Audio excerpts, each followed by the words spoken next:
ആദ്യം മഴ പെയ്ച്ചപ്പോൾ ഞാൻ ഓർത്തു ഇന്ന് ഓൺലൈനിൽ കൂടേണ്ട ഒരു അതേ ചോശി വരാൻ പറ്റുമോ എന്ന്. പക്ഷേ ദൈവം സഹായിച്ച് നമുക്ക് ഇത്രയും പേർക്ക് കടന്നു വരുവാൻ ദൈവം ഇടയാക്കി. ദൈവത്തിന് നന്ദി. And when I'm trying to go through the portion, please keep our young smart brother in your hands for the translation, because as good as the person who speaks, is the translation important. Okay, translate ചെയ്യുന്ന young സഹോദരനെ പ്രത്യേകം നിങ്ങളുടെ കാര്യങ്ങളിൽ പ്രാർത്ഥനയിൽ ഓർക്കുക. കാരണം എങ്ങനെ പ്രസംഗിക്കുന്നു അതുപോലെ തന്നെ ട്രാൻസ്ലേറ്റ് ചെയ്യാൻ ഇടയാവണം. എന്നാലും നിങ്ങൾക്ക് അതിനെ ഡെപ്തിൽ മനസ്സിലാക്കാൻ സാധിക്കത്തുള്ളൂ. അതോർത്ത് പ്രാർത്ഥിക്കുക പ്രത്യേകിച്ച്.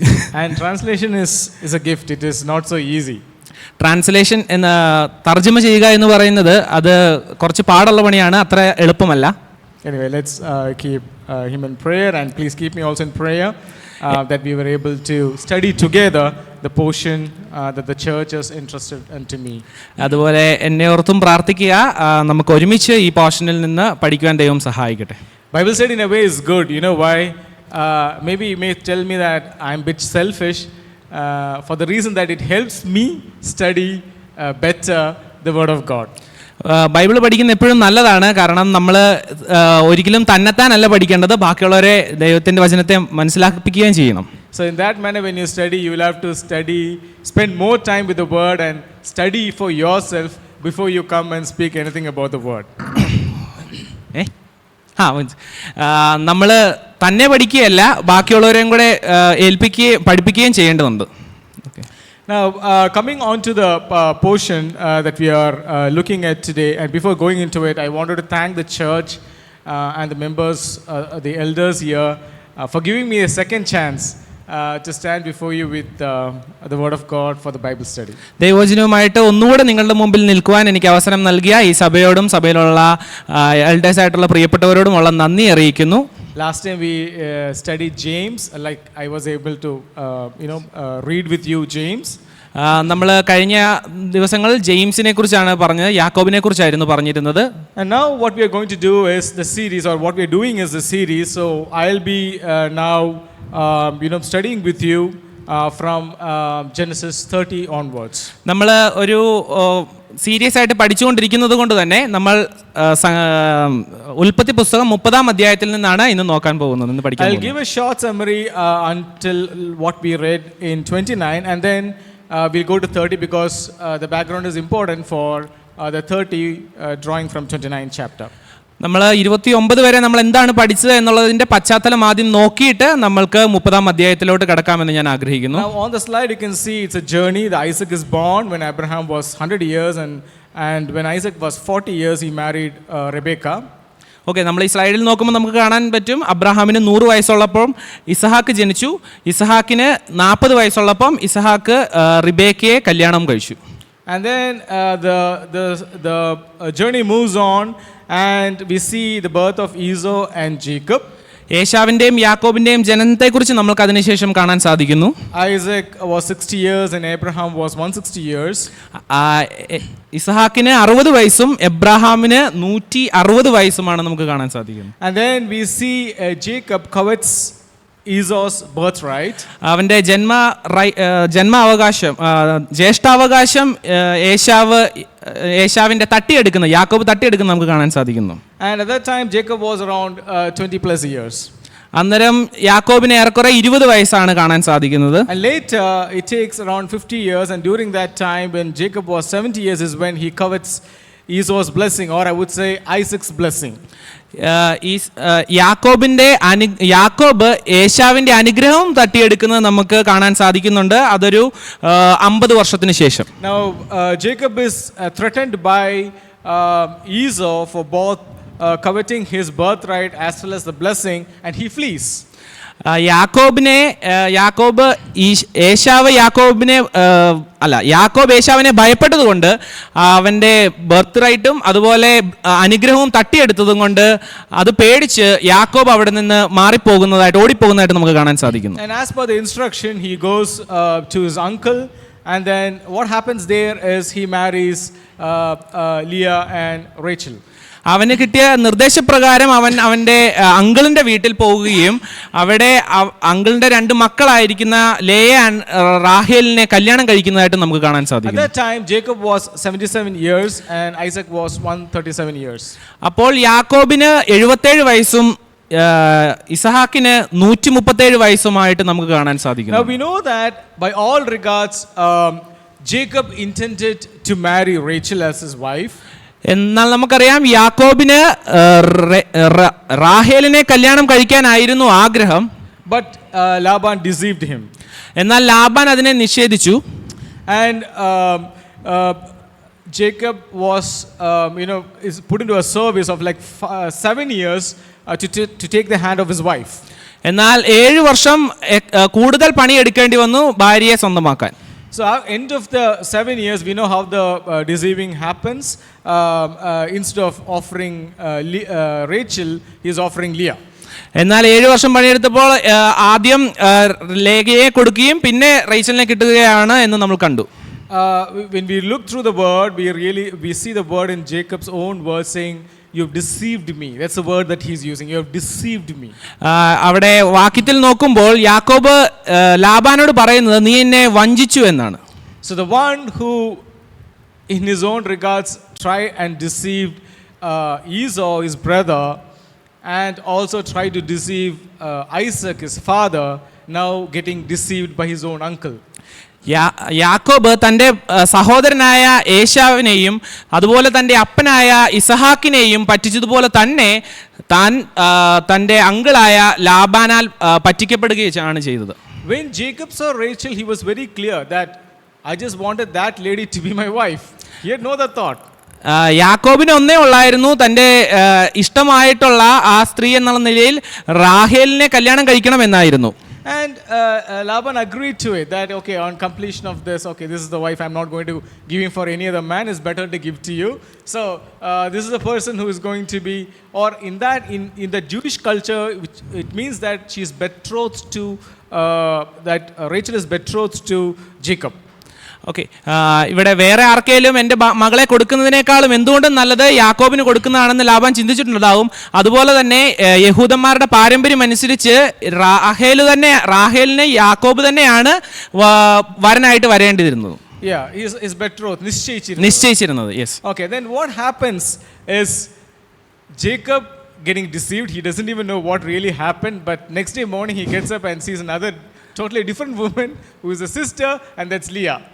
ഓക്കെ, അടുത്ത ദിവസം നോക്കുമ്പോൾ യാക്കോബ് എന്താ സംഭവിച്ചതെന്ന് അറിയത്തില്ല. അവിടെ അടുത്ത രാവിലെ നോക്കുമ്പോൾ തൻ്റെ ഭാര്യയായിട്ട് മൂത്ത സഹോദരിയായ ലേയയാണ് അവിടെ കാണുന്നത്. I tried to find out what would have happened, why couldn't he identify it, and so many things, and there are a lot of discussions came, but the Bible doesn't say it because that doesn't matter there.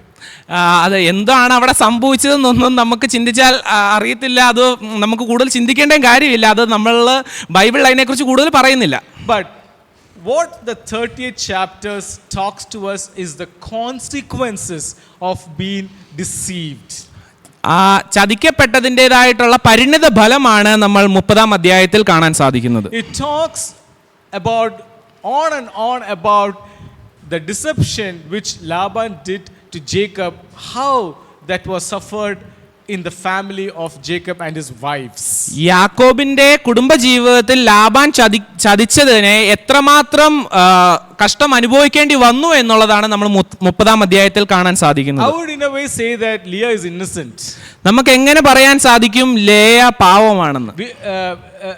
Leah is innocent. Innocent. Because we don't see anywhere that Leah asked for the hand of Jacob. യാക്കോബിനെ ഹസ്ബൻഡായിട്ട് വേണം എന്നൊന്നും ലിയ പറയുന്നത് നമ്മൾ കാണുന്നില്ല. Neither Jacob demanded. യാക്കോബ് ആവശ്യപ്പെട്ടുമില്ല. Neither Laban betrothed her. Laban ഉറപ്പിച്ചു കൊടുത്തിട്ടൊന്നുമില്ല. But she's put in the spot. എന്നാൽ അവൾ ആ സ്ഥലത്തേക്ക് എത്തി. Very poor lady. ഒരു പാവം സ്ത്രീ. When I read the portion, I felt very bad for her. I was like, really, oh my God, she's going through so much of suffering when you read through this portion. നമ്മൾ ഈ ഭാഗത്തിൽ കൂടെ വായിച്ചു നോക്കുമ്പോൾ ആ സ്ത്രീ എത്രമാത്രം കഷ്ടതയിലൂടെ കടന്നുപോയി എന്നൊക്കെ നമുക്ക് കാണാൻ സാധിക്കും. the feud between the sisters is so intense that I don't think anywhere else this is recorded in the Bible. So much of that feud between two blood sisters. Fight. Yeah. Okay, രണ്ട് സഹോദരിമാർ തമ്മിലുള്ള ഒരു വഴക്കിനെ നമുക്ക് ഇത്രയും detailed ആയിട്ട് ബൈബിളിൽ എവിടെയും കാണാൻ സാധിക്കുന്നില്ല എന്നാണ് എനിക്ക് തോന്നുന്നത്. അതുപോലെ അത്രമാത്രം പോരുകൾ തമ്മിലുണ്ടായിരുന്നു. There's a competition for love, there's a competition for children, there's a competition for blessing, there is a story of envy all mixed together between the sisters. സ്നേഹത്തിന്റെയും അതുപോലെ മക്കളുടെയും അങ്ങനെ പല വഴക്കുകൾ അസൂയകളും തമ്മിലൊക്കെ കാണുന്നുണ്ട് ഈ സ്ത്രീകൾ തമ്മിൽ, ഈ സഹോദരികൾ തമ്മിൽ. I don't think Jacob would also had a peaceful life. He was sandwiched between two sisters.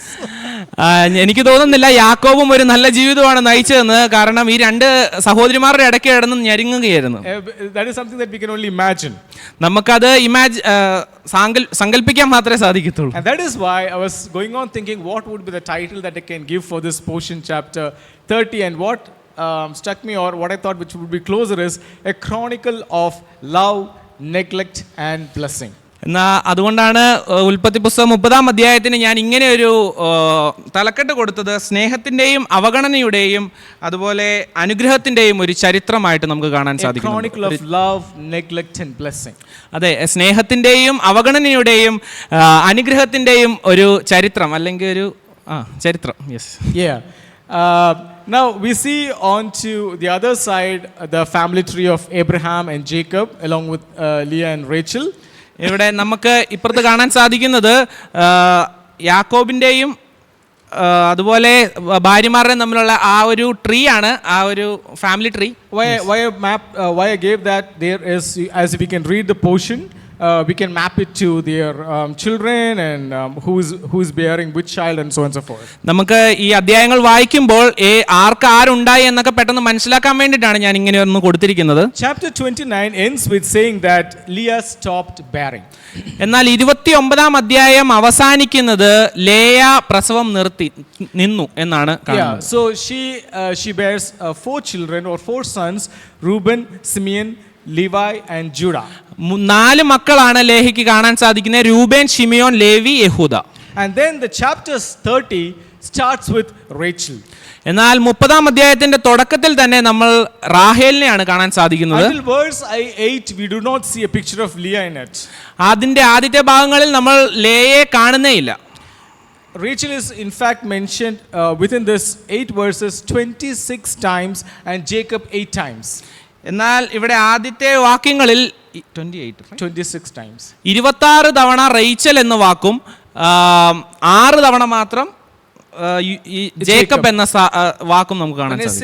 When I say Rachel, not the entire name Rachel, but a reference to her, she, all that is included 26 times. Okay, 26 തവണ എന്ന് പറഞ്ഞാൽ Rachel എന്ന പേര് മാത്രമല്ല, അവളുടെ എന്നുള്ള കാര്യങ്ങളെല്ലാം കൂടെ കൂട്ടി 26 തവണ കാണിക്കുന്നുണ്ട്. Now the account of chapter 30 starts with Rachel is barren.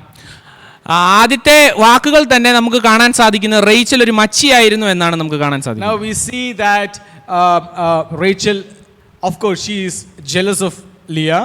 നമുക്ക് കാണാം റാഹേല് തന്റെ സഹോദരിയായ ലേയയോട് അസൂയപ്പെട്ടിരുന്നു. Because on those days, if you go back to the culture at that point in time, a barren woman is an embarrassment for her husband as well as for the society that she lives in. അന്നത്തെ കാലത്ത് മച്ചിയായിരിക്കുന്ന ഒരു സ്ത്രീ ഭർത്താവിനും അതുപോലെ അവിടെയുള്ള എല്ലാവരുടെയും മുമ്പിൽ കളിയാക്കപ്പെടുന്ന അല്ലെങ്കിൽ ഒരു പരിഹാസപാത്രമായിരുന്നു. And that is the reason why she is frustrated and she engages in an argument with Jacob. അതുകൊണ്ട് തന്നെയാണ് തന്റെ ഭർത്താവായ യാക്കോബിനോട് ഒരു വഴക്കുണ്ടാക്കുന്നതായിട്ട് നമുക്ക് കാണാൻ സാധിക്കുന്നത്. We can see the word that she is using as give me. That's a word that she is using to Jacob. Give me. Why you are withholding conception from her? Give me is the word that she is using. എന്നാൽ റാഹേൽ use ചെയ്യുന്ന വാക്ക് തരിക, എനിക്ക് തരിക, ഞാൻ എന്തിനാണ് പിടിച്ചു വെച്ചിരിക്കുന്നത്, എനിക്ക് തരിക എന്നുള്ള രീതിയിലാണ് അവിടെ വാക്കുകൾ ഉപയോഗിക്കുന്നതായിട്ട് നമുക്ക് കാണാൻ സാധിക്കും. Shoots Jacob's anger and he says, am I in the place of God who has withheld from you the fruit of the womb? എന്നാൽ യാക്കോബിന്റെ വാക്കുകൾ നിനക്ക് ഗർഭഫലം തരാതിരിക്കുന്നതിന് ദൈവത്തിന്റെ സ്ഥാനത്ത് ഞാനാണോ എന്നാണ് ചോദിക്കുന്നത്. Yeah, am I in the place of God? He is angry. ദേഷ്യത്തോടെ പറയുകയാണ്, ഞാൻ ദൈവത്തിന്റെ സ്ഥാനത്താണോ ആയിരിക്കുന്നത്. Before, if you reference the verse 29 and starting of 30, between that you can see, we can see twice it's been used that Jacob loves or Jacob loved Rachel. എന്നാൽ 29-ാം അധ്യായത്തിന്റെ 30-ന്റെ ഇടയ്ക്കൊക്കെ നമുക്ക് കാണാൻ സാധിക്കുന്ന 2 തവണ യാക്കോബ് റേച്ചലിനെ സ്നേഹിക്കുന്നു എന്ന് പറയുന്നതായിട്ട് കാണാൻ സാധിക്കും. But now we can see that Jacob is angry, right? Love doesn't mean you don't have an anger between two of you, okay? Okay.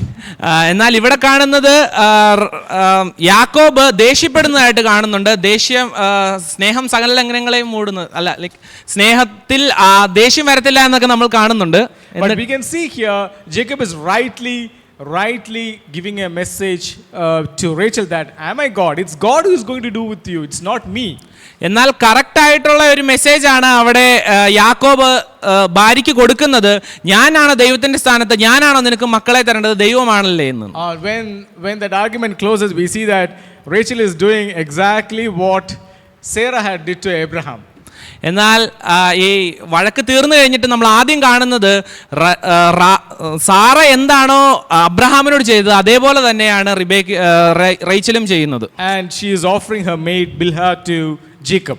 തന്റെ ദാസിയായിരിക്കുന്ന ബിൽഹയെ തന്റെ ഭർത്താവിന് ഭാര്യയായിട്ട് കൊടുക്കുന്നതായിട്ട് കാണുന്നു. And now there are 2 sons who is born through Bilhah. എന്നാൽ ബിൽഹയിലൂടെ 2 മക്കൾ ഉണ്ടാകുന്നതായിട്ട് കാണാൻ സാധിക്കുന്നു. Dan, which means God has vindicated me, heard my voice and has given me a son. 5-ാമത്തെ മോൻ ദാന്, അവൻ ദൈവം എന്നെ ന്യായീകരിച്ചു, എനിക്കൊരു മകനെ തന്നു എന്നുള്ള നിലയിൽ ദാൻ എന്നും പേരിട്ടു. And verse 8 we see Naphtali, I have wrestled with my sister and have indeed prevailed. എന്നാ 8-ാം വാക്യത്തിൽ നമ്മൾ നഫ്താലി എന്നുള്ള ഒരു മോനെ കിട്ടിയതായിട്ട് കാണുന്നുണ്ട്. ഞാൻ എൻ്റെ സഹോദരിയുമായി വലിയൊരു പോർ പൊരുതി, ഞാൻ ജയിച്ചും ഇരിക്കുന്നു എന്നുള്ള അർത്ഥത്തിൽ. When I was reading this, I was putting those questions in blue. Did Rachel really prevail? ഞാനത് വായിച്ചപ്പോൾ ഞാൻ ഓർക്കുകയായിരുന്നു, അത് ഞാൻ നീല കളറിൽ ഇട്ടിട്ടുണ്ട്, റേച്ചൽ ശരിക്കും വിജയിച്ചിരുന്നു. No, she didn't. ഇല്ല, അവൾ ജയിച്ചില്ല. She thinks that she has prevailed, but she hasn't. അവൾ ജയിച്ചു എന്ന് വിചാരിച്ചു, എന്നാൽ ജയിച്ചില്ല. And with that, the account of Rachel closes there. എന്നാൽ അവിടെ റേച്ചലിനെ കുറിച്ചുള്ള കാര്യങ്ങളെല്ലാം പറയുന്നത് നിർത്തിയിരിക്കുന്നു. And from verse 9 until 21, the writer focuses the attention to Leah. എന്നാൽ 9 മുതൽ 21 വരെയുള്ള വാക്യങ്ങളിൽ നമുക്ക് കാണാൻ സാധിക്കുന്നത് താൻ റിബേക്കയെ വിട്ടിട്ട് റേച്ചലിനെ വിട്ടിട്ട് ലേയെ കുറിച്ച് പറയുന്നതായിട്ട് കാണാൻ സാധിക്കുന്നു. Yeah, and Leah follows the same pattern which has been shown by Rachel. Rachel ചെയ്ത അതേ കാര്യങ്ങൾ തന്നെ ലിയയും ചെയ്യുന്നതായിട്ട് നമുക്ക് കാണാൻ സാധിക്കും. She offers a maid Zilpah to Jacob. ലേയും തന്റെ ദാസിയായിരിക്കുന്ന ബിൽഹയെ കൊടുക്കുന്നതായിട്ട് കാണുന്നു. No, Leah, Zilpah. Shilpa, okay, sorry, Zilpah. Yeah, to Jacob. യാക്കോബിന് സിൽബയെ ഭാര്യയായിട്ട് കൊടുക്കുന്നു. And then there are 2 sons who's born through that relation. ആ ബന്ധത്തിലൂടെ 2 മക്കൾ ജനിക്കുന്നതായിട്ട് കാണാൻ സാധിക്കുന്നു. One is Gad in verse 11. 11-ാം വാക്യത്തിൽ പറയുന്ന ഗാദ് എന്ന വ്യക്തി. And in verse 13 we see Asher. അതുപോലെ 13-ാം വാക്യത്തിലെ ആശേറും. And God means how fortunate. ഗാദിന്റെ അർത്ഥം എനിക്ക് ഭാഗ്യം ലഭിച്ചു എന്നാണ്. And in Asher we means how happy am I. ഞാൻ എത്ര സന്തോഷമായുള്ള സ്ത്രീയാണ് എന്നുള്ളതാണ്. Again I'm putting that question, was Leah really happy? ഞാൻ ഒരു ചോദ്യം കൂടെ വെക്കുന്നു, ലിയ ശരിക്കും സന്തോഷവതിയാണോ? Did Rachel really prevail? Rachel ശരിക്കും വിജയിച്ചുവോ? Was Leah really happy? Liya ശരിക്കും സന്തോഷവതിയാണോ? Now comes the interesting part to note from verse 15 onwards. 15-ാം വാക്യം മുതലുള്ള ചില വാക്യങ്ങൾ നമുക്ക് നോക്കാം. Now we see a trade that happens between Leah and Rachel. റേച്ചലും ലിയയും തമ്മിലുള്ള ഒരു കൈമാറ്റം നമുക്ക് ഇവിടെ കാണാൻ സാധിക്കുന്നു. I have titled this as the Mandrake's trade. ദുദായി പഴം എന്നാണ് നമ്മുടെ മലയാളത്തിൻ്റെ അകത്ത്. ഓക്കെ, ദുദായി പഴത്തിന്റെ ഒരു കൈമാറ്റം കാണുന്നുണ്ട്. Actually this is a root. ശരിക്കും ഇത് പഴമല്ല, ഇതൊരു വേരാണ്. Yeah, it's like a carrot and other turnips. This is also root. നമ്മുടെ ക്യാരറ്റ് ഒക്കെ പോലെ ഇതൊരു വേരാണ്. The specificity of that root is that it bears a human figure, like hands and legs, kind of a tuber it is. You can when you take it off the ground, it has got those tubers coming out of it, which sometimes resembles like a human being. എന്നാൽ ഇതിനെ മണ്ണിൽ നിന്ന് നമ്മൾ വലിച്ചൂരുമ്പോൾ നമുക്ക് കാണുന്നത് ഒരു മനുഷ്യന്റെ ഒരു ആകൃതിയിലാണ് ഇതിന്റെ ഒരു സ്ട്രക്ചർ ഇരിക്കുന്നത്. These days these are cultivated, but these were extremely rare in those days. അന്നത്തെ കാലത്ത് വളരെ പാടാണ് ഇങ്ങനെ ഒരു റൂട്ട് ലഭിക്കാൻ. And this root was believed to be a fertility aid. ഇതിനെ പ്രസവത്തിന് ലൈക്ക് പ്രത്യുൽപാദന ശേഷിക്ക് ഹെൽപ്പ് ചെയ്യുന്ന സഹായിക്കുന്ന ഒരു പഴമായിട്ടാണ് ഇതിനെ പറയുന്നത്. So this root is of high value. ഇതിന് അന്നത്തെ കാലത്ത് വളരെ വിലയുണ്ട്. And Leah's eldest son comes with his root and gives to the mother. ലേയുടെ മൂത്ത മകൻ രൂബൻ ഈ വേരുമായിട്ട് വരികയാണ് അമ്മയ്ക്ക് കൊടുക്കാൻ. He gives to Leah. തൻ്റെ അമ്മയ്ക്ക് കൊടുത്തു. Now Rachel wants that. അപ്പോൾ റേച്ചലിന് അത് വേണം. Can we look into the verse 15 what Leah mentions? 15-ാം വാക്യത്തിൽ ലിയ എന്താണ് പറഞ്ഞതെന്ന് നമുക്കൊന്ന് നോക്കാം. It's a small matter for you to take my husband, and now you would take my son's mandrakes also. 14-ാം വാക്യം 15-ാം വാക്യം അവൾ അവളോട് നീ എൻ്റെ ഭർത്താവിനെ എടുത്തത് പോരെയോ, എൻ്റെ മകൻ്റെ ദൂതായി പഴവും കൂടെ വേണമോ എന്ന് പറഞ്ഞതിന് പറഞ്ഞു. We see that she say through this we can understand that Jacob of course loves Rachel and spends more time with her. ഇതിലൂടെ നമുക്ക് മനസ്സിലാക്കാൻ സാധിക്കും റേച്ചലിന്റെ കൂടെയാണ് യാക്കോബ് കുറെ നേരവും ആയിരിക്കുന്നത്, അവളെയാണ് അവൻ സ്നേഹിക്കുന്നത് എന്നും. So Leah is kind of a person who's neglected. Liya അവിടെ അവഗണിക്കപ്പെടുന്ന ഒരു സ്ത്രീയായിട്ട് നമുക്ക് കാണാൻ സാധിക്കും. No reason of hers. അവളുടെ ഒരു കുറ്റവും കൊണ്ടല്ല. It's because how she was placed in the marriage. അവളെ എങ്ങനെ ആ കല്യാണത്തിൽ ആക്കി വെച്ചു എന്നുള്ളതും കൊണ്ടാണ്. And now we see that she is asking that question straight away to Rachel. You took my husband and now you take my son's mandrakes also. എന്നിട്ട് ഇപ്പോൾ റേച്ചൽ ചോദിക്കുകയാണ് തൻ്റെ സഹോദരിയായ ലേയോട്, നീ എൻ്റെ ഭർത്താവിനെ എടുത്തു, അതും പോരാതെ എൻ്റെ മകൻ്റെ ദൂതായി പഴവും നിനക്ക് വേണോ എന്ന്. We can see how desperate Leah is. എത്രമാത്രം വിഷമത്തിലാണ് ലിയ ആയിരിക്കുന്നത് എന്ന് നമുക്ക് ഇവിടെ കാണാൻ സാധിക്കും. She is a woman who is ignored. അവൾ തള്ളപ്പെട്ട ഒരു സ്ത്രീയായിട്ട് നമുക്ക് കാണാൻ സാധിക്കും. Not only that, she is under the mercy of Rachel to be with Jacob. റേച്ചലിന്റെ കരുണയിലാണ് ലേയ യാക്കോബിന്റെ കൂടെ ആയിരിക്കുന്നത് എന്ന് നമുക്ക് കാണാൻ സാധിക്കും. And one thing that you can interestingly note in this portion is it is only Leah who calls Jacob as her husband. The word husband is used only by Leah and not Rachel. ഇവിടെ നമുക്ക് നോക്കിയാൽ മനസ്സിലാകും ലിയ മാത്രമാണ് തൻ്റെ ഭർത്താവിനെ ഭർത്താവ് എന്നുള്ള വാക്കുകൊണ്ട് അഭിസംബോധന ചെയ്യുന്നതായിട്ട് കാണാൻ സാധിക്കുന്നുണ്ട്, റേച്ചൽ അല്ല. There are 3 times we can see the word that's been used. 3 തവണ ആ വാക്ക് ഉപയോഗിച്ചതായിട്ട് നമുക്ക് ഇവിടെ കാണാൻ സാധിക്കും. But you cannot see Rachel using it. Perhaps she need not use it because he is with her. അവിടെ റേച്ചൽ ഉപയോഗിക്കുന്നതായിട്ട് നമ്മൾ കാണുന്നില്ല, കാരണം ചിലപ്പോൾ എപ്പോഴും ഈ യാക്കോബ് റേച്ചലിന്റെ കൂടെ ഉണ്ടായിരിക്കും, അതുകൊണ്ട് ഉപയോഗിക്കേണ്ടി വന്നില്ലായിരിക്കാം.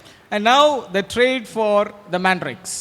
എന്നാൽ ഇവിടെ ദുദായി പഴത്തിന്റെ ഒരു കൈമാറ്റം നമുക്ക് കാണാൻ സാധിക്കുന്നു. Now Leah trades mandrakes for love. Liya ആ സ്നേഹത്തിന് വേണ്ടി ദുദായി പഴം കൈമാറ്റം ചെയ്യുന്നത് കാണുന്നു. And Rachel trades a night with Jacob for for conception. എന്നാൽ റേച്ചൽ അവിടെ മേടിക്കുന്നത് തനിക്കൊരു മകനെ കിട്ടുവാൻ വേണ്ടിയിട്ടാണ്. Which means that Rachel is trading a night with Leah. Rachel is trading. Rachel ഒരു രാത്രി Rachel is trading a night with Jacob. Okay, Rachel തൻ്റെ ഭർത്താവിനോട് കൂടെയുള്ള ഒരു ദിവസം അവൾക്ക് കൊടുക്കുന്നു. And she is receiving mandrakes instead. ദുദായി പഴം അവൾ ലേയയുടെ കയ്യിൽ നിന്ന് മേടിക്കുന്നു. Because she is desperate for a child. കാരണം റേച്ചല് ഒരു മകനെ ലഭിക്കണമെന്ന് ആഗ്രഹിക്കുന്നു. She is looking forward for conception. She is looking for bearing a child for Jacob because she is desperate for child. റേച്ചലിന് എങ്ങനെയും ഒരു മകനെ ലഭിക്കണമെന്നുണ്ട്. ജേക്കബിന്റെ കയ്യിൽ നിന്ന് തന്നെ മകനെ ലഭിക്കണമെന്നുണ്ട്. അതാണ് അവളുടെ ആവശ്യം. അതുകൊണ്ട് ആ ദുദായിപ്പഴം മേടിക്കുന്നു. And Leah offers the mandrakes to Rachel. Liya അവിടെ ദുദായിപ്പഴം റേച്ചലിന് കൊടുക്കുന്നു. To spend a night with Jacob. ഒരു രാത്രി തൻ്റെ കൂടെ തൻ്റെ ഭർത്താവ് ആയിരിക്കുവാൻ ആഗ്രഹിച്ച്. Because she is desperate for love. അവൾ സ്നേഹത്തിന് വേണ്ടി കാംക്ഷിക്കുന്നു. And this is what we see as a result. ഇവിടെ ഇതാണ് നമ്മൾക്ക് അങ്ങും ഇങ്ങും കൊടുക്കുന്നതായിട്ട് കാണാൻ സാധിക്കും. The result of the whole transaction. എല്ലാത്തിൻ്റെയും റിസൾട്ട് അല്ല, ഈ ട്രാൻസാക്ഷൻ്റെ റിസൾട്ട്, ഈ ട്രാൻസാക്ഷൻ എന്താ പറയുക, ഇടപാടിന്റെ result. The result is that Leah is conceived. Result എന്ന് പറഞ്ഞാൽ ലിയ ഗർഭം ധരിച്ചു. And Rachel is barren. അവിടെ റേച്ചൽ വീണ്ടും മച്ചിയായിട്ടിരിക്കുന്നതായിട്ട് നമുക്ക് കാണാൻ സാധിക്കും. The mandrakes terribly failed. എന്നാൽ അവിടെ ദുദായിപ്പഴത്തിന്റെ ഉപകാരമൊന്നും ഉണ്ടായില്ല. അത് നന്നായിട്ട് തെറ്റിപ്പോയി. And we see that Leah is bearing another 2 sons for Jacob. Liya 2 മക്കളെ കൂടി ജനിപ്പിക്കുന്നതായിട്ട് കാണാൻ സാധിക്കുന്നു. And she names those children Issachar, as God has given me my wages. ഇസഹാർ എന്ന് പേരിട്ട് ദൈവം എനിക്ക് എന്റെ കൂലി നൽകി എന്നുള്ള രീതിയിൽ ഇസഹാർ എന്ന് പേരിട്ടു. And we see Zebulun again means God has endowed me with a good gift. എനിക്ക് ഒരു നല്ല സമ്മാനം നൽകി എന്ന് പറഞ്ഞ് ഇസഹാർ എന്നും പേരിട്ടു. And that's the 6th son. സെബൂലിൻ എന്നും പേരിട്ടു. അങ്ങനെ 6 മക്കൾ ലേയ്ക്കുണ്ടായി. And see the verse 20, I've highlighted this in yellow here.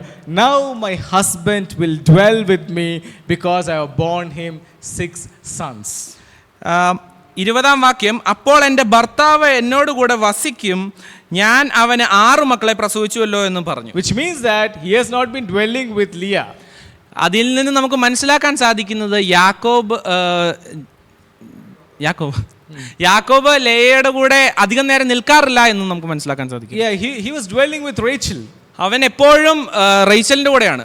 In those days, if you look at the tradition and culture, bearing sons for the husband it's kind of gives the woman I wouldn't say a responsibility, but a kind of position in the family, a higher position in the family. ഭർത്താവിന് ആൺമക്കളെ പ്രസവിക്കുന്നത് അക്കാലത്ത് ഭാര്യമാർക്ക് ഏറ്റവും നല്ലൊരു കുറെ മക്കളെ പ്രസവിക്കുന്ന ആൺമക്കളെ പ്രസവിക്കുന്ന ഒരു വലിയൊരു പദവിയാണ്. She is recognized, she is considered as a blessed one.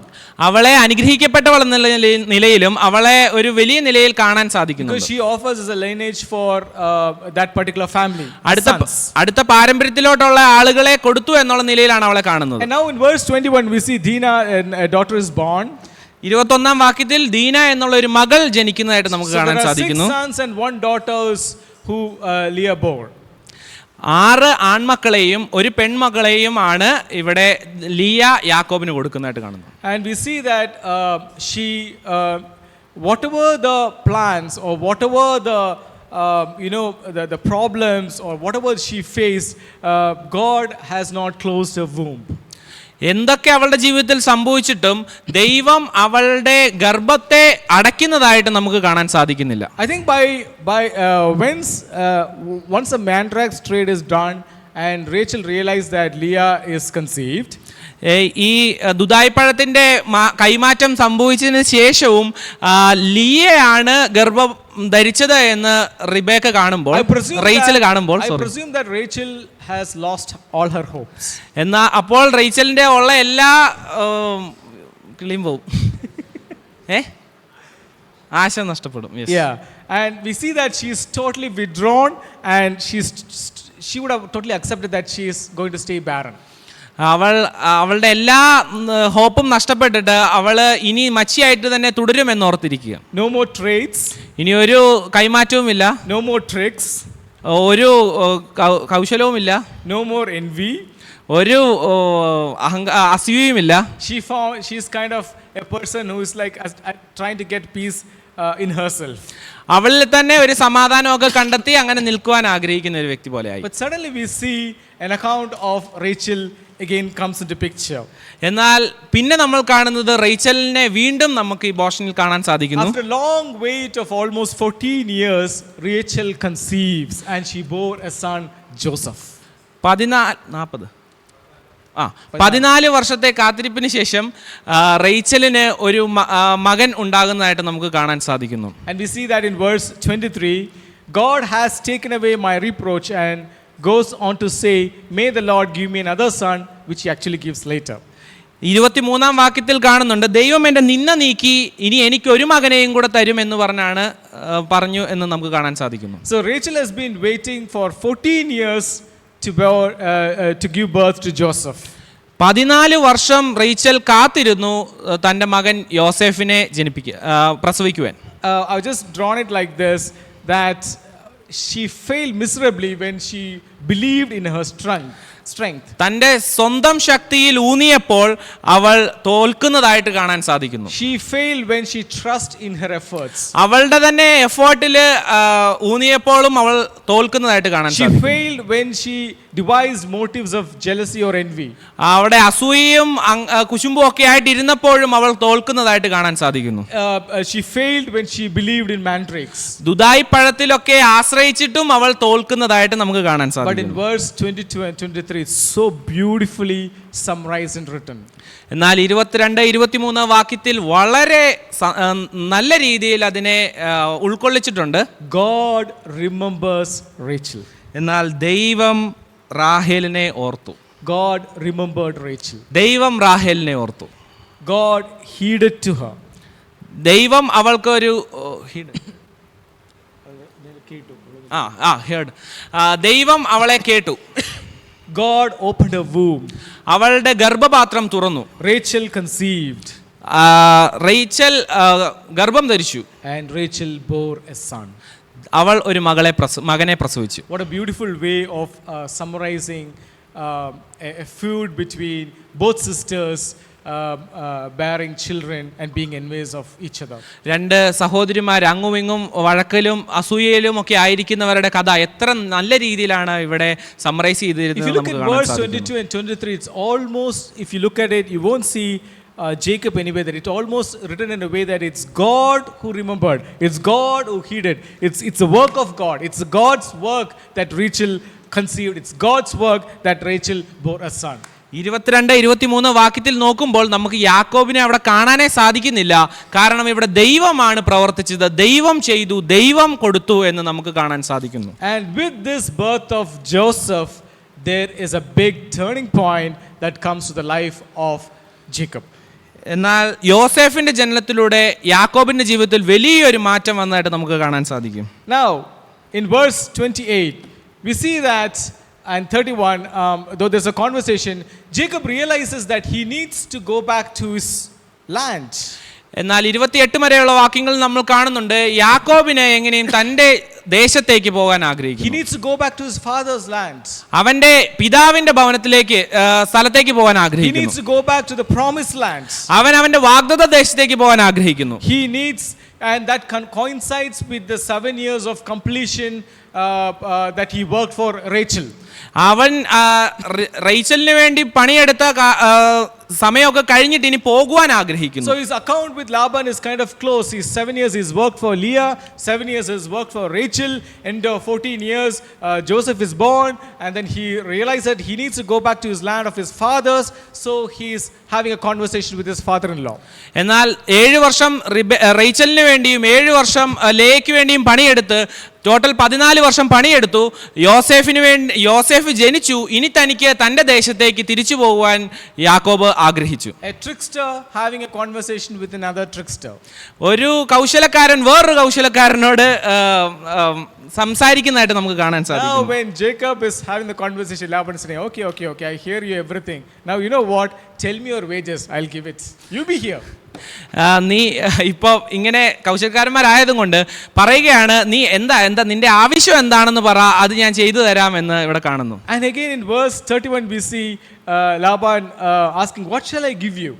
31-ാം വാക്യത്തിൽ നമ്മൾ കാണുന്നുണ്ട് ലാബാൻ ചോദിക്കുകയാണ് നിനക്ക് എന്താണ് വേണ്ടത് എന്ന്. He's always about wages. He's always wanting this Jacob to be under him, put on wages and serve him.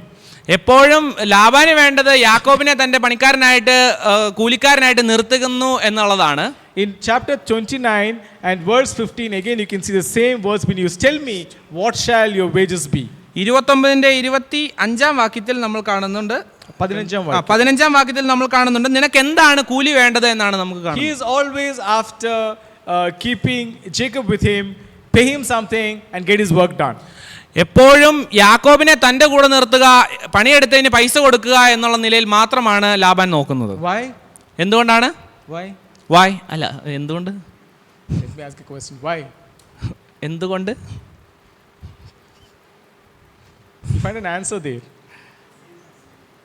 നിങ്ങളിൽ നിന്ന് ആൻസർ ആഗ്രഹിക്കുന്നു. Sorry? Jacob was blessed, right? Through Jacob, who is getting blessed? Laban is getting blessed. Wonderful. Jacob is a blessed person, and whatever he does prospers, and indirectly, who is getting prosperity? Who is getting the prosperity? Laban is getting prosperity. That is the trickster. Okay, ഇവിടെ യാക്കോബ് അനുഗ്രഹിക്കപ്പെട്ട ഒരു വ്യക്തിയാണ്. യാക്കോബിന് അനുഗ്രഹം കിട്ടുമ്പോൾ ആർക്കാണ് അനുഗ്രഹം കിട്ടുന്നത്? ലാബാനും കൂടെ അതിൽ നിന്ന് കിട്ടുകയാണ്. യാക്കോബ് എന്ത് ചെയ്താലും അതിൽ നിന്നൊക്കെ വളരെ അധികം ഉണ്ടാകുന്നതായിട്ട് നമുക്ക് കാണാൻ സാധിക്കുന്നുണ്ട്. അതുകൊണ്ടാണ് ലാബാൻ യാക്കോബിനെ വിട്ടുകളയാൻ മടിക്കുന്നത്. Because he is, Laban says that, you have been chanting, and because of your blessing, I'm also enjoying. And Jacob is also telling the same thing again when he talks about his terms of contract with Laban for the next years. Laban ഇതൊക്കെ കാണുന്നുണ്ട്, തൻ്റെ കണ്ണിൽ കാണാം യാക്കോബ് തൻ്റെ കൂടെ ആയിരിക്കുമ്പോൾ കിട്ടുന്ന അനുഗ്രഹവും. അതുപോലെ തന്നെ യാക്കോബ് ലാബാനോടും പറയുന്നതായിട്ട് നമ്മൾ ഇനി കാണുന്നുണ്ട്, താൻ ഇവിടെ ആയിരിക്കുമ്പോൾ ലാബാന് ലഭിച്ച അനുഗ്രഹത്തെക്കുറിച്ചൊക്കെ. The bigger trickster is talking to Laban. ഏറ്റവും വലിയ കൗശലക്കാരൻ ലാബാനോട് സംസാരിക്കുന്നത് നമുക്ക് കാണാൻ സാധിക്കും. We see in verse 31, you shall not give me anything. 31-ാം വാക്യത്തിൽ നമ്മൾ കാണുന്നുണ്ട് നീ എനിക്ക് ഒന്നും തരണ്ട എന്നാണ് അവിടെ പറയുന്നത്. Last time youth meeting, if you recollect, we studied that Esau and Jacob, and how interestingly Jacob is taking that higher position of a negotiator, right? The moment he sees it's an opportunity, he's a guy to go and grab it, and that's Jacob. യാക്കോബ് ഏറ്റവും നല്ല അവസരത്തിന് വേണ്ടി കാത്തു നിൽക്കുന്ന ഒരാളാണെന്ന് നമ്മൾ കഴിഞ്ഞ ആഴ്ചയും കണ്ടു. യാക്കോബിന്റെ ഏശാവിന്റെയും അനുഗ്രഹം തട്ടിയെടുക്കുന്നതിന്റെ കാര്യത്തിലും അതിന്റെ കറക്റ്റ് പോയിന്റിൽ അത് തട്ടിയെടുക്കുവാൻ വേണ്ടിയിട്ട് ആഗ്രഹിച്ച് നിൽക്കുന്ന ഒരു വ്യക്തിയാണ് യാക്കോബ്. So he's saying, you shall not give me anything. നീ എനിക്ക് ഒന്നും തരണ്ട എന്നാണ് ഇവിടെ യാക്കോബ് പറയുന്നത്. This is my term. ഇതാണ് എൻ്റെ ആവശ്യം. The sheep whichever is speckled and spotted, പുള്ളിയും മറുകുമുള്ളത് എനിക്കും, the lambs which are black, the goats which are speckled and spotted, all is mine. ലാമ്പിൽ നിന്ന് ചെമ്മരിയാടിൽ നിന്ന് കറുത്തതും അതുപോലെ ആടുകളിൽ നിന്ന് കോലാടുകളിൽ നിന്ന് പുള്ളിയും മറുവും ഉള്ളതെല്ലാം എനിക്ക് വേണമെന്ന് പറഞ്ഞു. So you can see the picture how these folks would look like. So these were the Jacob's demand from the whole flocks.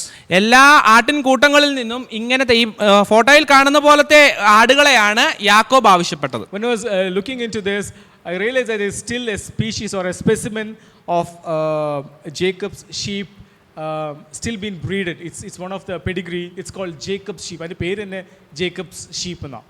എന്നാൽ ഈ ഇതിനെക്കുറിച്ച് ഞാൻ നോക്കിയപ്പോൾ കാണുന്നത് ജേക്കബ് ഷീൽ ഫ്ലോക്സ് എന്നുള്ള രീതിയിലാണ് ഈ ആടിനെ പറയുന്നത് തന്നെ ആളുകളും. യാക്കോബിന്റെ മറുകുള്ള ആടുകൾ, Jacob's sheep.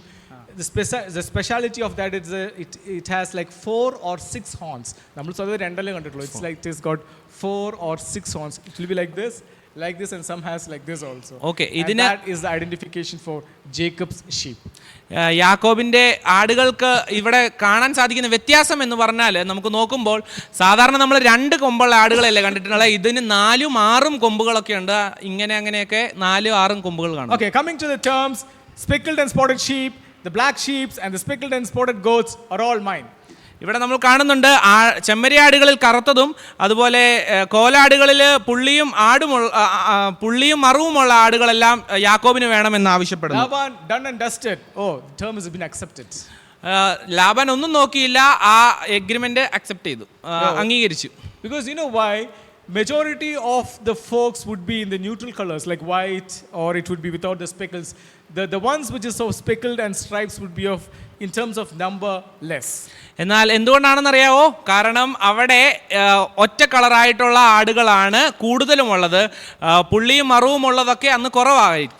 Now the other trickster doesn't believe this trickster.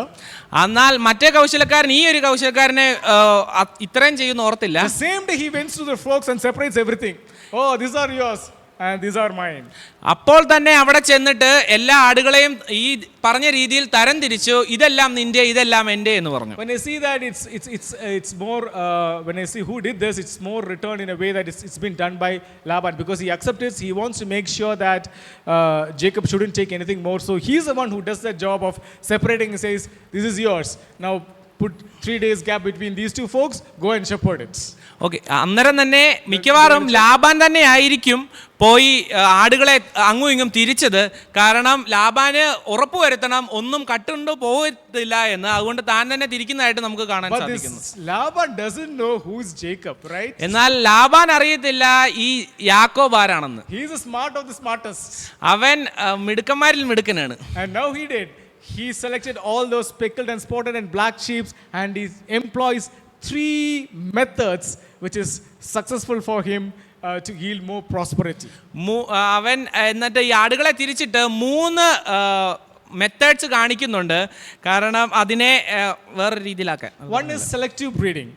ഒന്ന് സെലക്റ്റീവ്, which means തിരഞ്ഞെടുത്തതിനെ വീണ്ടും ബ്രീഡ് ചെയ്തു.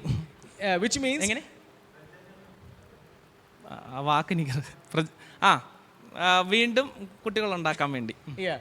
which means the strongest of the male, the strongest of the female is selected and they are bred so that the strongest of the folk would start coming into the Jacob's flocks.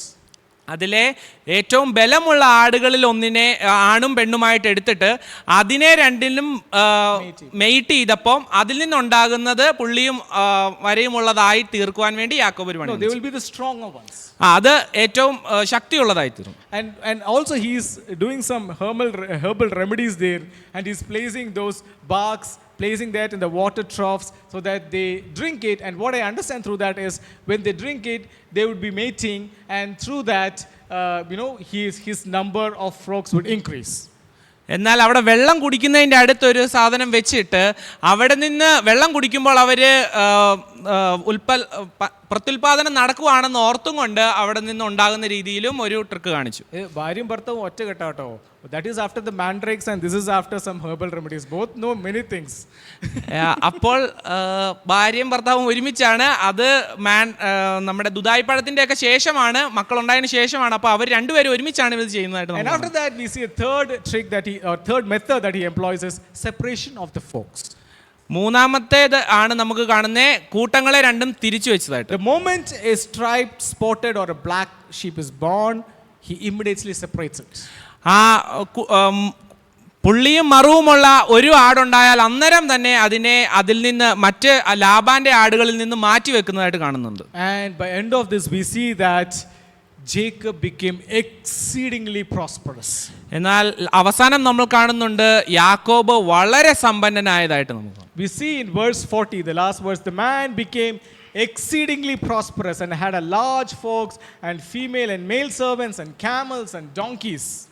എന്നാൽ അവസാന വാക്യം കാണുന്നുണ്ട്, താൻ വളരെ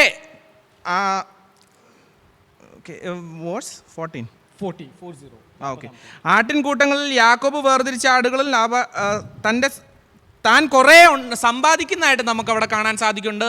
ആടുകളും മാടുകളും അതുപോലെ ക്യാമൽസും എല്ലാം ഉണ്ടാകുന്നതായിട്ട് കാണുന്നുണ്ട്. He becomes a rich man.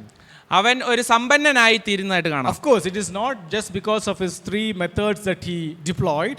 ഈ 3 പ്ലാൻ അവൻ ചെയ്തതുകൊണ്ട് മാത്രമല്ല, and on top of it all there was a blessing of divine providence for Jacob. എന്നാൽ അതിൻ്റെയൊക്കെ മുകളിൽ ദൈവത്തിൻ്റെതായിട്ടുള്ള അനുഗ്രഹം അവനുണ്ടായിരുന്നു, അവൻ്റെ മേളിൽ ഉണ്ടായിരുന്നു എന്നാണ് നമുക്ക് കാണാൻ സാധിക്കുന്നത്. We see that Abraham was prosperous. നമ്മൾ എബ്രഹാമിൻ്റെ വർധനവ് കാണുന്നുണ്ട്. And we see his son Isaac was prosperous. എന്നാൽ ഐസക്കും ഐസക്കും അനുഗ്രഹിക്കപ്പെടുന്നതായിട്ട് നമുക്ക് കാണാൻ സാധിക്കും. And now we see Jacob, the third patriarch, he is also prosperous. എന്നാൽ മൂന്നാമത്തെ ഇതായിട്ടുള്ള യാക്കോബും അനുഗ്രഹിക്കപ്പെടുന്നതായിട്ട് നമുക്ക് കാണാൻ സാധിക്കുന്നു. So what I'm trying to say is that Jacob is really smart in what he does. അവൻ ചെയ്ത കാര്യത്തിൽ യാക്കോബ് വളരെ കൗശലമേറിയതായിരുന്നു, ബുദ്ധിമാനായിരുന്നു. And we know that in the next chapter when we read, there's a rift that's happening between Laban's sons and all that will come in the next week, God willing. അടുത്ത ആഴ്ച ലാബാന്റെ മക്കളുമായിട്ടുള്ള പ്രശ്നങ്ങളെ കുറിച്ചൊക്കെ നമുക്ക് കാണാൻ സാധിക്കും. Okay, with the time that left, let's summarize what we have learned through this portion of Genesis 30. എന്നാൽ യാക്കോബിന്റെ ജീവിതത്തിൽ നിന്ന് നമുക്ക് എന്ത് മനസ്സിലായി, നമുക്ക് പ്രാക്ടിക്കലായിട്ട് എന്തൊക്കെ കാണാം എന്ന് നമുക്ക് നോക്കാം. Here we see a clear comparison between Rachel and Jacob. റേച്ചലിന്റെയും യാക്കോബിന്റെയും ഒരു താരതമ്യം ഇവിടെ കാണുന്നുണ്ട്. മലയാളം we say ചക്കിക്കൊത്ത ശങ്കരൻ അല്ലേ, സെയിം ആ. റേച്ചലും ജേക്കബ് സ്റ്റഡി ചെയ്ത് രണ്ടിന്റെയും ക്യാരക്ടർ ഒന്ന് തന്നെയാണ്, വെറുതെ അല്ലേ ഇത്രയും സ്നേഹിച്ചത്. They are same. Okay, the one is an younger child, the other one is an younger child. One is a shepherdess, the other one is a shepherd. റേച്ചലും യാക്കോബും ഒരേ പോലത്തെ ആളുകളാണ്. അവര് രണ്ടുപേരും ഇളയ മക്കളാണ്. യാക്കോബും ഇളയ മകനാണ്. അതുപോലെ റേച്ചല് ആട്ടിടയത്തിയായിരുന്നു, യാക്കോബും ആട്ടിടയനാണ്. The one controls the elder sister Leah and the other controls the elder brother Esau. അവള് തൻ്റെ ജ്യേഷ്ഠ സഹോദരിയായ ലേയെ കൺട്രോൾ ചെയ്തു. അതുപോലെ യാക്കോബും തൻ്റെ മൂത്ത സഹോദരനായ ഈസുവിനെയും കൺട്രോൾ ചെയ്യുന്നതായിട്ട് കാണുന്നു. And she envies the elder sibling for having children. He is also envying and having a rift with the elder brother for the birthright. അവൻ തൻ്റെ സഹോദരിയോട് അസൂയപ്പെടുന്നതായിട്ട്, മക്കൾക്ക് വേണ്ടി അസൂയപ്പെടുന്നതായിട്ട് കണ്ടു. അതുപോലെ യാക്കോബ് തൻ്റെ മൂത്ത ചേട്ടനായതുകൊണ്ട് അസൂയപ്പെടുന്നതായിട്ടും കാണുന്നു. And one ജ്യേഷ്ഠാവകാശത്തിന് devises scheme to obtain blessing. So is the case with Jacob too. Devices schemes. Okay, ഒരു അനുഗ്രഹിക്കപ്പെടുവാൻ വേണ്ടിയിട്ട് using mandrakes and other things too. അനുഗ്രഹിക്കപ്പെടുവാനായിട്ട് കുറെ തന്നെത്താൻ പറ്റുന്ന രീതിയിലൊക്കെ ശ്രമിക്കുന്നതായിട്ട്, രണ്ടുപേരും അങ്ങനെ ശ്രമിക്കുന്നതായിട്ട് നമുക്ക് കാണാൻ സാധിക്കും. Rachel is of course a good negotiator, so is the case with Jacob, no doubts about it. അവളും നെഗോഷിയേറ്ററാണ്. ചോദിച്ച് മേടിക്കാൻ, ആരുടെ എന്തെങ്കിലും ആവശ്യത്തിന് ഇപ്പം ഇന്നത് വേണമെന്നും പറഞ്ഞ് മേടിക്കാൻ അവളും മിടുക്കിയാണ്, ഇവനും മിടുക്കനാണ്. To be on top of that negotiation and take the authority or the dominion of that particular negotiation. എന്ന് പറഞ്ഞാൽ നമ്മളിപ്പോൾ കടയിൽ പോയിട്ട് ചെറിയ വിലയ്ക്ക് സാധനം മേടിക്കുന്നത്, അതുപോലെ പറഞ്ഞ് മേടിക്കുവാൻ അവനും മിടുക്കിയാണ്. And then we see Laban on the other side. അതിൻ്റെ ഏറ്റവും അറ്റത്ത് ലാബാനെയും നമുക്ക് കാണാൻ സാധിക്കുന്നു. He controls Jacob. He wants to control Jacob. ലാബാന് യാക്കോബിനെ നിയന്ത്രിക്കണം. And he is greed for his prosperity. അവൻ തൻ്റെ സ്വന്തം വസ്തുവകകളിൽ ഭയങ്കര ഗ്രീഡിയാണ്, ലൈക്ക് ആക്രാന്തമുള്ള ആളാണ്. And he is selfish in his motives. തൻ്റെ സെൽഫിഷാണ്. നമുക്ക് സ്വാർത്ഥനാണ്. തന്റെ ബ്ലെസ്സിങ്ങിന് വേണ്ടി സ്വാർത്ഥത കാണിക്കുന്ന. And he is also a good negotiator. അവനും ഒരു നല്ല നെഗോഷിയേറ്ററാണ്. So what is the takeaway on when we read through the Genesis 30? ഉൽപ്പത്തി പുസ്തകം 30-ാം അധ്യായം വായിക്കുമ്പോൾ നമുക്ക് എന്തൊക്കെ ഇതിൽ നിന്ന് മനസ്സിലാക്കാൻ സാധിക്കുന്നു? The biggest takeaway is envy, jealousy, manipulation, trickery, worldly wisdom is not a recipient of God's blessing. ദൈവത്തിൻ്റെ അനുഗ്രഹത്തിന് ഉതകുന്നതല്ല, ദൈവത്തിൻ്റെ അനുഗ്രഹത്തിൽ നിന്ന് വരുന്നതല്ല ഈ അസൂയയും അതുപോലെ ആളെ പറ്റിക്കുന്നതും കൗശലവും അതുപോലെ ലൗകികമായ ഒരു അറിവുമെല്ലാം ദൈവത്തിൻ്റെ അനുഗ്രഹത്തെ കണക്ട് ചെയ്യാൻ പറ്റുന്നതല്ല. I'll put it in other words. Those who are considered as God's blessed one should not exhibit the characteristics of envy, jealousy, manipulation, trickery and depending on the worldly wisdom. എന്നാൽ ഞാനൊന്ന് മാറ്റി പറയട്ടെ, ദൈവത്തിൻ്റെ അനുഗ്രഹം ലഭിച്ചതായിട്ടുള്ള നമ്മളിൽ ആരിൽ നിന്നും ഇങ്ങനത്തെ അസൂയയോ അതുപോലെ ആളെ പറ്റിക്കുന്നതായിട്ടുള്ള അല്ലെങ്കിൽ കൗശലമോ ലൗകികമായിട്ടുള്ള ആ നോളജിൽ ആ ഒരു അറിവിൽ നിന്നായിരിക്കില്ല നമ്മളെല്ലാവരും ചെയ്യേണ്ടിയിരുന്നത്. Because God does everything good in his time. There's a time for him, and in his time he does his things right. എന്നാൽ ദൈവത്തിന്റെ സമയത്ത് അത് തക്കതായി ചെയ്യും, നല്ല രീതിയിൽ ചെയ്യുമെന്ന് നമുക്കറിയാം. And what we need to cultivate is a submission, a surrender, and abstaining from all this evil. നമ്മൾ എന്താണ് നമ്മളിൽ നിന്ന് വർദ്ധിപ്പിച്ചെടുക്കേണ്ടത് എന്ന് നോക്കിയാൽ തന്നെത്താൻ താഴ്ത്തിക്കൊണ്ട് ദൈവത്തിന്റെ മുമ്പിൽ താഴ്ന്നും കൊണ്ട് മോശമായിട്ടെല്ലാം മാറ്റി നിർത്തിക്കൊണ്ട് ജീവിക്കാൻ നമ്മളെ സഹായിക്കും. When Rachel surrendered or submitted, she closed all her devices of what she has been doing. A child was born. എന്നാൽ റേച്ചൽ തൻ്റെതായിട്ടുള്ള ബുദ്ധിയിൽ നിന്നുള്ള കാര്യങ്ങളെല്ലാം മാറ്റി നിർത്തിക്കൊണ്ട് തന്നെത്താൻ താഴ്ന്നു വന്നപ്പോൾ ദൈവം അവൾക്കൊരു മകനെ കൊടുത്തതായിട്ട് നമുക്ക് കാണാൻ സാധിക്കും. Proverbs 3:5-8 and close this. നമുക്ക് സദൃശ്യവാക്യം 3:5 മുതൽ 8 വരെയുള്ള വാക്യം ഒന്ന് വായിച്ച് നമുക്കിത് നിർത്താം. സദൃശ്യവാക്യം 3-ാം അധ്യായം അതിൻ്റെ 5 മുതൽ 8 വരെ.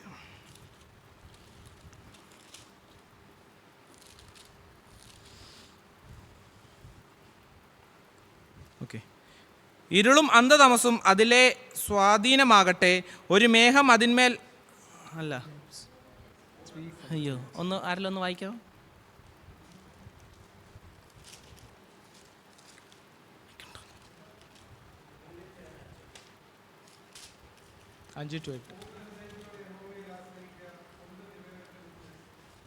Okay.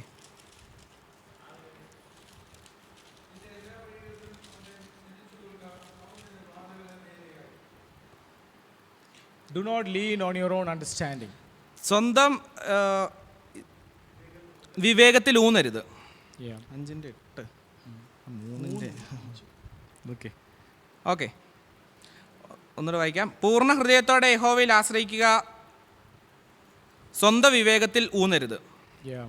So we saw the story of Leah, we saw the story of Rachel, we saw the story of Jacob through the chapter 30. നമ്മൾ ഇവിടെ ലേയയുടെയും റേച്ചലിൻ്റെയും യാക്കോബിൻ്റെയും കഥകൾ കാണാൻ സാധിച്ചു. The one who was unloved by her husband was loved by God. തൻ്റെ ഭർത്താവിനാൽ സ്നേഹിക്കപ്പെടാത്ത ഭാര്യ തൻ്റെ ദൈവത്താൽ സ്നേഹിക്കപ്പെട്ടു. When Rachel stopped her schemes, God acted on her. Rachel തൻ്റെതായിട്ടുള്ള ബുദ്ധിയിൽ ഊന്നാതെ നിന്നപ്പോൾ ദൈവം അവളെ സഹായിക്കുന്നതായിട്ട് കാണുന്നു. Laban is devising schemes and he is greedy. Laban വലിയ ഐഡിയാസ് ഒക്കെ ഉണ്ടാക്കുകയും ആർത്തിയും കാണിക്കുന്നതായിട്ട് നമുക്ക് കാണാൻ സാധിക്കും. God is favoring Jacob, the blessed one. എന്നാൽ യാക്കോബിനെ ദൈവം അനുഗ്രഹിക്കുന്നതായിട്ട് നമുക്ക് കാണാൻ സാധിക്കും. This study helped us to be a better Christian who exercise faith in the Lord.